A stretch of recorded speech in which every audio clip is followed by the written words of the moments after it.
कहते हैं कि डिप्लोमेसी के अंदर कोई भी परमानेंट दोस्त या परमानेंट दुश्मन नहीं होता।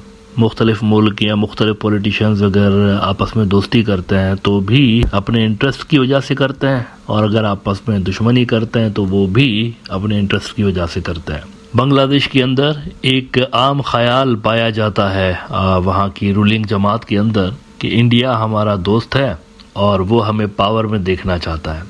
लेकिन अगर आप इंडिया के अंदर जो इंटेलेक्चुअल कम्युनिटी है, वहाँ की स्कॉलर्स वहाँ के और थिंक टैंक्स, उनकी अगर आप रिसेंटली मूड देखें और अगर आप रिसेंटली उनके आर्टिकल्स देखें तो अवामी लीग के हवाले से उनकी भी राय बदलती हुई नज़र आ रही है। तो इस पे मेरे ख्याल से अवामी लीग को ज़रूर गौर करना चाहिए। देखें, इंडिया के अंदर वहाँ की जो स्कॉलर्स हैं वहाँ के और वहाँ की जो सोचने वाली कम्युनिटी है, उनके यहाँ एक सोच डेवलप हो रही है कि आज की अवामी लीग और 2009 की अवामी लीग, जब वो पहली मरतबा लंबे अरसे के बाद पावर में आए थे, क्या ये दोनों सेम है?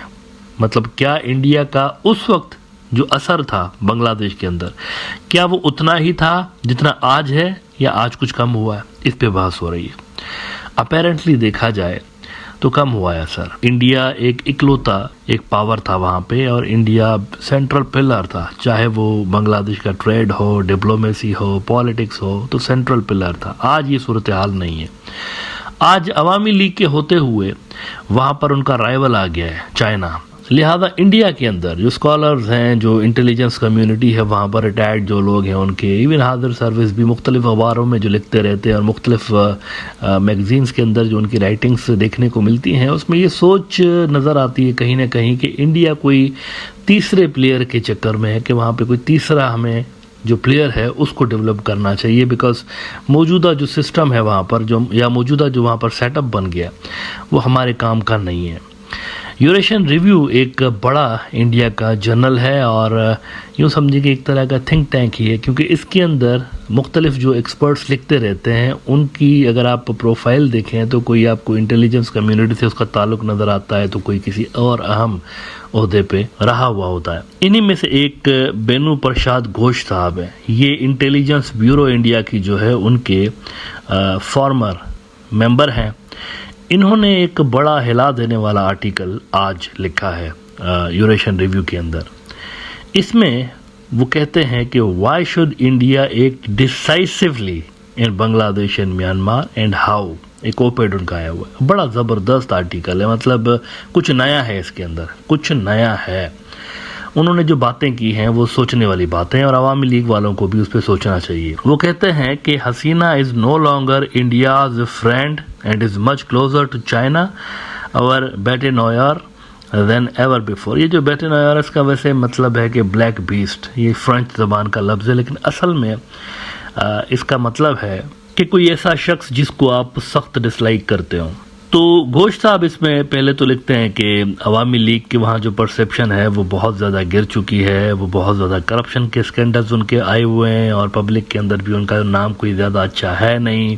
और on top of that China का वहाँ पर इन्फ्लुएंस बढ़ गया है और चाइनीज़ जो है वहाँ पर बिजनेस कम्युनिटी, उनके ख़ास तौर पर ये जो अवामी लीग से जुड़े हुए लोग हैं वहाँ के चंद लोगों का उन्होंने नाम लिया है, ये ज़्यादा चाइना के साथ इनके बिजनेस टाइज भी बढ़ते चले जा रहे हैं। ऐसे में we should be worried, India should be worried कि हमारा इन्फ्लुएंस तो मज़ीद गिरता चला जा रहा है और ये तो हमारे इंटरेस्ट को सर्व ही नहीं कर रहे अवामी लीग वाले। तो क्या सोल्यूशन है फिर? सोल्यूशन के हवाले से वो कहते हैं कि India should feel worried because the end of a democratic Bangladesh and the rise of police state under Hasina means the end of Awami League as a serious political party capable of mobilizing the masses in the most adverse of situations, because with no fair post needed anymore, the Sheikh family and their jurors like Salman Rahman can straight away plunge into the lucrative nomination business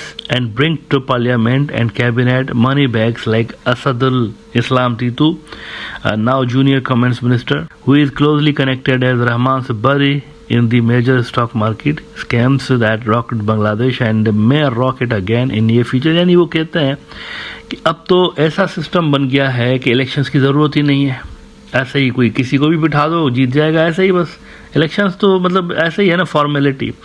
और on top of that ruling party के अंदर वो सकत खत्म हो गई है, ताकत कुव्वत खत्म हो गई है कि वो लंबे लंबे अवामी इज्तिमा कर सके जिसमें लाखों लोग हों, जिससे पहले अवामी लीग एक दौर में हुआ करती थी। तो ये हमारे लिए कुछ ज्यादा अच्छी बात नहीं है। अब ऐसे में वो कहते हैं कि हमारे पास क्या ऑप्शंस है। हमारे पास ऑप्शंस ये है कि या तो इन्हीं के ऊपर रिलाय करें, लेकिन ये तो किसी काम के नहीं है।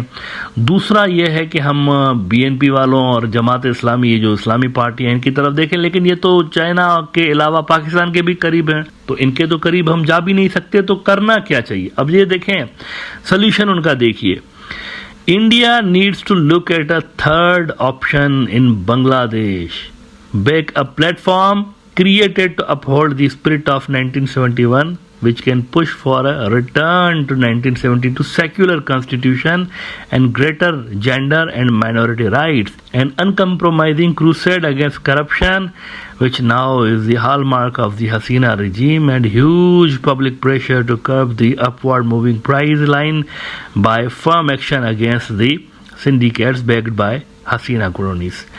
अब ये उन्होंने कहा है कि कोई तीसरी फोर्स होनी चाहिए, तीसरी फोर्स, उसको इंडिया को बैक करना चाहिए, थर्ड फोर्स को। तो ये सोचने का मकाम है अवामी लीग के जो स्कॉलर्स हैं या पॉलिसी मेकर्स हैं, उनके लिए सोचने का मकाम है कि ये सिर्फ घोष साहब अकेले नहीं है। इसी तरह की सोच आपको इंडिया के मुख्तलिफ थिंक टैंक्स बहुत सारे ऐसे हैं जिनके अंदर ये चीज़ें डिस्कस हो रही हैं कि भाई हम सपोर्ट तो करते हैं इनको, लेकिन क्यों करते हैं? मतलब वहाँ पर तो चाइना है, अगर हम चाहें भी तो चाइना के इन्फ्लुएंस को हम कम ही नहीं कर सकते वहाँ पे, तो हम इनको सपोर्ट क्यों करते हैं फिर? बेहतर तो यह है कि हम किसी ऐसी फोर्स को सपोर्ट करें जो कि कम से कम हमारा तो काम करे। अच्छा, घोष साहब ने बाय द वे इस आर्टिकल के अंदर एक अजीब सी बात लिखी है, मुझे नहीं पता ये उन्होंने क्यों लिखी। पिनाकी भट्टाचार्य को सुनाते सुनाते उन्होंने लिखा कि अगर बांग्लादेश इंडिया का हिस्सा होता, बड़ी इंपॉर्टेंट बात कर रहे हैं, अगर बांग्लादेश इंडिया का हिस्सा होता तो 70 सीटें होती हमारी पार्लियामेंट के अंदर बांग्लादेश की, और 50 सीटें ऑलरेडी इनकी हैं, ये जो वेस्ट बंगाल वाले हैं।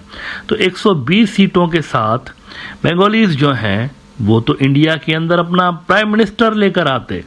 ये बात उन्होंने की। अब ये क्यों की है मुझे समझ में नहीं आ रहा। मतलब वो सिक्किम के तनाजुर में कर रहे थे कि देखो सिक्किम की बात करते रहते हैं, लेकिन सिक्किम वालों की तो एक सीट है सिर्फ, आबादी उनकी इतनी नहीं थी, लेकिन अगर ये लोग होते हमारे साथ तो फिर ये तो प्राइम मिनिस्टर लेकर आते। मैं सिर्फ उनसे ये ज़रूर पूछूंगा घोष साहब से कि घोष साहब ये बताइए, चलें 70 सीटें बांग्लादेश की छोड़ दीजिए, ये 50 के लगभग सीटें वेस्ट बंगाल की आती हैं, तो कितने प्रधानमंत्री आए हैं भाई इन 50 सीटों में? कितने आए इंडिया के अंदर? ज़ीरो। जब उनको आप बर्दाश्त नहीं कर रहे, 50 सीटों पर एक नहीं दे रहे, तो इनको कहां से देते आप? इंडिया के अंदर पॉलिटिक्स जो है वो नॉर्थ डोमिनेटेड पॉलिटिक्स है, आपको मानना पड़ेगा इस चीज़ को। नॉर्थ से ही उनके प्राइम मिनिस्टर्स आते हैं सारे के सारे, ये गुजरात, दिल्ली और यूपी, 9 तो यूपी से आए हुए हैं, यूपी से 9 आए हुए हैं प्राइम मिनिस्टर आज तक इंडिया के अंदर। नॉर्थ डोमिनेटेड इंडिया की पॉलिटिकल स्ट्रक्चर है, चाहे इनकी 120 सीटें होती या 150 सीटें होती, फिर भी प्राइम मिनिस्टर आना था नॉर्थ से। ये कोई सीटों का कोई गेम नहीं है यहाँ पर कुछ और ही गेम है बस। वेस्ट बंगाल की इंडस्ट्री तो बचा नहीं पाए आप। मतलब वेस्ट बंगाल जब इंडिया का हिस्सा बना तो उस वक्त की उनकी इंडस्ट्री देखिए, हब हुआ करता था ये बिजनेस का, लोग नौकरियां करने वहां जाते थे। आज वो मुंबई बन गया है, नॉर्थ के अंदर, वो भी नॉर्थ इंडिया के अंदर मुंबई है आज, और मोदी साहब लगे हुए हैं गुजरात को बनाने के लिए, अहमदाबाद को। तो उनके वो जो इंडस्ट्री तो बचा नहीं पाए आप, और बातें कर रहे हैं कि हमारी तरफ आ जाते तो आप प्राइम मिनिस्टर बन जाते, ऐसा नहीं है। लेकिन ये जो उन्होंने बातें की, बहरहाल ये तो दूसरी टॉपिक उन्होंने दूसरा छेड़ दिया। लेकिन ये जो उन्होंने बात की है ना कि अवामी लीग डिलीवर नहीं कर रही, किसी थर्ड फोर्स को हमें जो है वो देखना चाहिए, ये बड़ी सीरियस बात है। और ये सिर्फ घोष साहब एज आई सेड अर्लियर, ये सिर्फ यहाँ पर नहीं हो रही, इंडिया के मुख्तलिफ फोरम्स पे ये बात मैं सुन चुका हूँ। उनके जो स्कॉलर्स हैं वहाँ पर ये डिस्कशंस हो रही हैं कि हमारा इन्फ्लुएंस उतना नहीं है जितना पहले हुआ करता था। हम लोग जो है वो डे बाय डे अपना इन्फ्लुएंस गंवा रहे हैं वहाँ पर, और इस मसले को रिजॉल्व करने के लिए, जिसे इन्होंने डिसाइसिवली का वर्ड यूज़ किया ना कि कुछ डिसाइसिवली करना पड़ेगा, वो कह रहे हैं थर्ड फोर्स लेकर आ जाए, और वो थर्ड फोर्स फिर प्रो इंडिया हो। नाउ क्या ऐसा होगा या नहीं होगा, मेरा नहीं ख्याल। वैसे एक चीज़ जो कि ये बहुत ज़्यादा इग्नोर कर चुके हैं इस आर्टिकल के अंदर, वो ये है एंटी इंडिया सेंटिमेंट्स बहुत ज़्यादा है, और वो जो एंटी इंडिया सेंटिमेंट्स है ना घोष साहब, वो जनरेशन वाई, जी और अल्फा के अंदर बहुत है।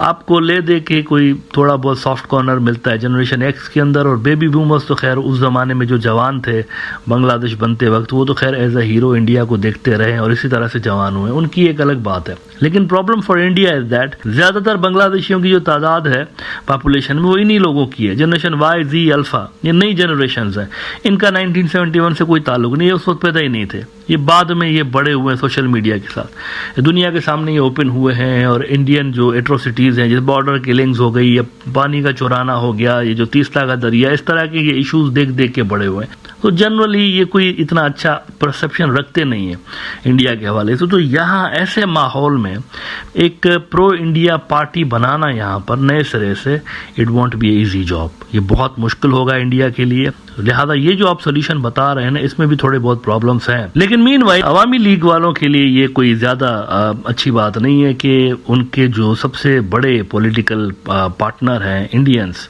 वहाँ के जो इंटेलेक्चुअल कम्युनिटी है, वहाँ पर ये चीज़ें डिस्कस होना शुरू हो गई हैं कि भाई ये तो किसी काम के नहीं है, तो we have to look for someone else. अब देखना यह है कि ये जो रिफ्ट है ये सिर्फ यहाँ तक ही महदूद रहती है, इंटेलेक्चुअल जो कम्युनिटीज़ हैं इनके दरमियान ये बहस तक महदूद रहती है, या प्रैक्टिकली भी इंडिया वहाँ पे कुछ करने का इरादा रखता है। Only time will tell.